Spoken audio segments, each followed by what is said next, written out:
Union room বন্ধ করার জন্য আদালতের কালকের যে নির্দেশিকা, আজও দেখা গেল সদর পেয়ে ইউনিয়ন রুম খুলে তৃণমূলের ছাত্রনেতারা বসে রয়েছেন এবং শিক্ষা দপ্তর এখনো পর্যন্ত কোন নির্দেশিকাও জারি করলো না ইউনিয়ন রুম বন্ধ করার জন্য। তৃণমূলের তরফ থেকে অফিসিয়ালি বলা হচ্ছে যে এটা তো এমন নয় যে টেলিভিশনে ব্রেকিং নিউজ দেখলাম আর ইউনিয়ন রুম গুলো পটপট করে আমরা বন্ধ করে দিলাম, আগে আমরা অর্ডার পাই তারপর তো। দেখুন, যতদিন আশ আছে যতদিন তো চাষ করতে হবে, তো মানে যতদিন সুযোগ আছে ততদিন মালটা কামাই করে নি ওখানে অফিসটা খোলা রেখে। আপনি যদি কাউন্টারই বন্ধ করে দিন তো মাল কামাই কোথা থেকে হবে? ওটা তো মাল কালেকশন করার কাউন্টার, তো কাউন্টার যতদিন লংজিভিটি বাঁচানো যায় আর কি। তো আদালতের আদেশ আসবে, আদেশ পড়বেন বাবুরা, তারপরে বুঝবেন, তর্জমা করবেন, তারপরে শেষে বলে এই ভাই একটু বন্ধ কর, কষ্ট করে কয়েকদিন পাশে টুল নিয়ে বস। এখন কাউন্টার থেকে হতো, এবার পাশে টুল নিয়ে বসে কামাই হবে।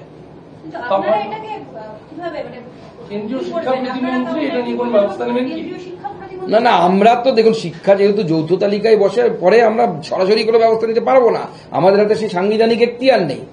কোর্টকে, মহামান্য আদালতকে সেই ব্যবস্থা নিতে হবে যে আদালত অবমাননা হচ্ছে। আদালত তো একটা টাইম বেঁধে দিয়েছিলেন, সেই টাইমের মধ্যে যদি না হয় তো আদালত অবমাননা, তার জন্য শিক্ষা সচিবকে কোর্ট দেখে পাঠাবে, দুদিন জেলে রাখবে, ঠিক হয়ে যাবে, সোজা হয়ে যাবে। তামান্নার মা বিকাশ ভট্টাচার্য কসবা কলেজের যে সমস্ত অফিশিয়াল গ্রুপ, আনঅফিশিয়াল গ্রুপ, সমস্ত গ্রুপের অ্যাডমিন মনোজিৎ।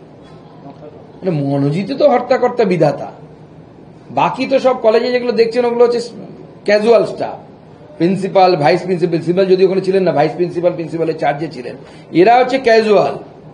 আর ক্যাজুয়াল পোস্টে চাকরি করা মনোজিৎই হচ্ছে সর্বময় কর্তা। মনোজিৎই ঠিক করে দিত কে কি পড়বে, কার কি সাবজেক্ট, সমস্ত কিছু তো ওই করতো সব জায়গায়। উনি হচ্ছে আসলে administrative officer of that law college, বাকি সব ফাও। কালীগঞ্জে বোমার হামলার ঘটনায় তামান্নার মা আজ বিকাশ ভট্টাচার্যের কাছে সমস্ত কাগজপত্র জমা দিয়ে গেছেন, হাইকোর্টে মামলা করার প্রস্তুতি নিচ্ছেন। এখনো যেহেতু পুলিশ যথেষ্ট সক্রিয় নয় বলে তার অভিযোগ।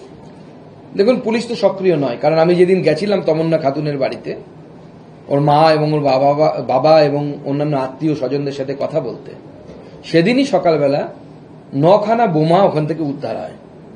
তার আগে তমন্নার মা বহুবার বলেছে যেখানে বোম আছে আপনারা উদ্ধার করে নিয়ে যান, একবার চিরুনি তল্লাশি করুন। এবং স্থানীয় যারা মহিলা তারা সব নাম বলছিলেন, সবার নাম এই মুহূর্তে আমার মনে গাওয়াল বা বাওয়াল এরকম একজনের নাম বলছিলেন, যিনি মাস্টার মাইন্ড, বলছে ওদের বাচ্চারা 5 পার হলে পরে হাতে নাকি অস্ত্র ধরিয়ে দেওয়া হয়, বোমা দিয়ে খেলতে পাঠিয়ে দেওয়া হয়, এবং তাদের বাড়িতে বোমা, অস্ত্র, বন্দুক সমস্ত কিছু নাকি আছে। বলছে পুলিশও সব জানে। তো পুলিশ তো এখানে কিছু করছে না। আমরা তো চাইছি এনআইএ তদন্ত হোক, যেহেতু বোমা মারা হয়েছিল, এ তো বিস্ফোরক কাণ্ড। বিস্ফোরক কাণ্ডে পুলিশের উচিত এনআইএ কে ইনভলভ করা। এনআইএ ইনভলভ হলে পরে এই গাওয়াল বাওয়াল যারাই আছে তাদেরকে তুলে নিয়ে গিয়ে 2-4টে ট্রিটমেন্ট করলে পরেই ঠিক হয়ে যাবে। তো দিদির পুলিশ নয়, মোদির পুলিশ। সোমবার থেকে কসবা ল কলেজ অবশেষে খোলা হচ্ছে পঠন পাঠনের জন্য। লালবাজারে এমনটাই অনুমতি পাওয়া গিয়েছে। এখন প্রশ্ন উঠছে যে যেভাবে পুরোপুরি 1 সপ্তাহ বন্ধ করে দিতে হলো একটা কলেজ, জুলাই মাসে প্রথম সপ্তাহ পরেই তাদের সেমিস্টার পরীক্ষা, সেখানে 1 সপ্তাহ কলেজ বন্ধ রাখতে হলো। না, এটা কলেজ বন্ধ রাখার তো কোনো যুক্তি নেই, কারণ যে ঘটনা ঘটেছে তার যে এলাকায় মানে অকারেন্স, যেটা আর কি অকারেন্স, প্লেস অফ অকারেন্স, সেটাকে সুরক্ষিত করে কলেজ চলতেই পারে। কিন্তু সমস্যা ওটা না, সমস্যাটা কলেজ খুললে পড়াবেটা কি? মনোজিৎ তো নেই, ও না থাকলে কলেজটা চালাবে কে? কে ফুল ফি, হাফ ফি, কার কি ডিগ্রি হবে, কাকে ইউনিয়ন নামে ডেকে নিয়ে যাওয়া হবে, কাকে থাপ্পড় মারা হবে, কে করবে এগুলো মনোজিৎ না থাকলে? তা আমি মুখ্যমন্ত্রীকে অনুরোধ করবো মনোজিতের জায়গায় রিপ্লেসমেন্ট হিসেবে কাউকে পাঠানোর ব্যবস্থা করুন তাড়াতাড়ি, যিনি এই কাজগুলো করবে, ছাত্রীদেরকে ডেকে নিয়ে যাবে ইউনিয়ন রুমে।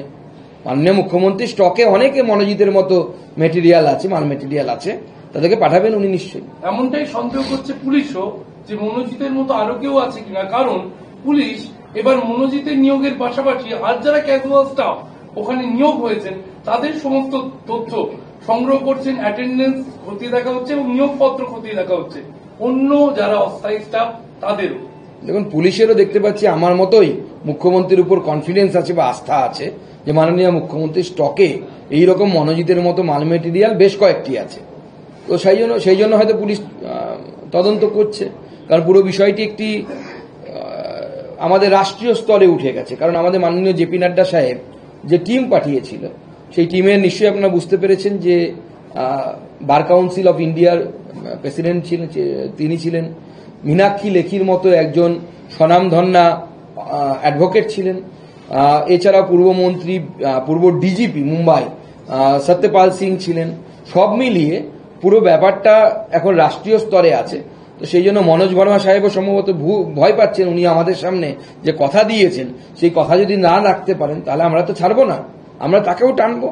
আমার শেষ প্রশ্ন, মনোজিৎ মিশ্রা আজকে যাকে আমরা দেখছি ধর্ষণে অভিযুক্ত এবং প্রধান অভিযুক্ত হিসেবে, তার ফেসবুক প্রোফাইল ঘেঁটে দেখা যাচ্ছে বিভিন্ন সময় প্ল্যাকার্ড হাতে, কালো পতাকা হাতে, মেয়েদের সম্মানের কথা মাথায় রেখে বিভিন্ন ধর্ষণ বা অন্যান্য ঘটনায় তিনি প্রতিবাদী হিসেবে নেমেছেন। এই যে এত প্রতিবাদের ছবি, প্রতিবাদী মুখ, আজ দেখা যাচ্ছে তিনি ধর্ষণের মুখ। দেখুন, ওই বলে না হাতির দাঁত দেখানোর কিছু হয় আর খাওয়ার কিছু হয়, এরা হচ্ছে সেই ধরনের যারা দেখায় একরকম, ভেতরে অন্যরকম, এবং এটাই তৃণমূল কংগ্রেসের নীতি।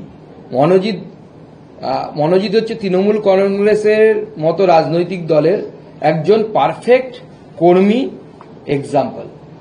তৃণমূল কংগ্রেসের কর্মীদের কেমন হওয়া উচিত তার যদি স্যালিয়েন্ট ফিচার আপনাদেরকে লিখতে হয়, শনাক্তকরণ বৈশিষ্ট্য, তাহলে মনোজিৎকে সামনে রেখে যা যা লিখবেন সব চলে আসবে। আমাদের ভিডিও ভালো লাগলে লাইক এবং শেয়ার করুন, কমেন্ট সেকশনে গিয়ে জানান আপনাদের মতামত। আরও ভিডিও পেতে আমাদের চ্যানেল সাবস্ক্রাইব করুন এবং প্রতি মুহূর্তে খবরের আপডেট পেতে প্রেস করুন বেল আইকন।